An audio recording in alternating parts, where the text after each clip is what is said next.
ഒരുമിച്ച് കുക്ക് ചെയ്യുക എന്ന് പറയുന്നത് എനിക്കും തരുവിന് ഒരുപാട് ഇഷ്ടമായിട്ടുള്ളൊരു കാര്യമാണ്. പോരാത്തേനോ ഇന്ന് ദേ ഇപ്പം മഴയും.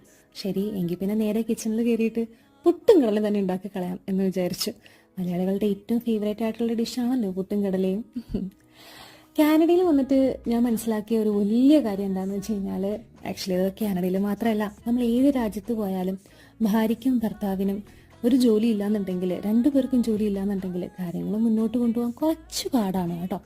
അങ്ങനെ ജോലി രണ്ടുപേരും പോയിട്ട് തിരിച്ചു വന്ന് ഒരാൾ മാത്രം കിച്ചണിൽ കയറിയിട്ട് കുക്ക് ചെയ്ത് ആ ഒരു ടയർഡ്നെസ്സും കൂടെ ആയാലോ ഭയങ്കര ബുദ്ധിമുട്ടായിരിക്കും അല്ലേ. കുറേയൊക്കെ കഴിയുമ്പോഴത്തേക്ക് നമുക്ക് ഒരു മടുപ്പ് തോന്നും. അതുണ്ടാകാതിരിക്കാൻ ഏറ്റവും നല്ലൊരു ബെസ്റ്റ് വേ ആണ് ഒരുമിച്ച് കുക്ക് ചെയ്യുക എന്ന് പറയുന്നത്. നിങ്ങളെല്ലാവരും ഒന്ന് പ്രാക്ടീസ് ചെയ്ത് നോക്കിക്കേ, ലൈഫ് അടിപൊളിയായിരിക്കും കേട്ടോ, ഒരു രക്ഷയുണ്ടാവത്തില്ല. ഞങ്ങളിതേ സംസാരിച്ച് അവസാനം പുട്ടും കടലയും ഒരു പഴവും കൂടെ ആയപ്പോഴത്തേക്കും കുശാൽ.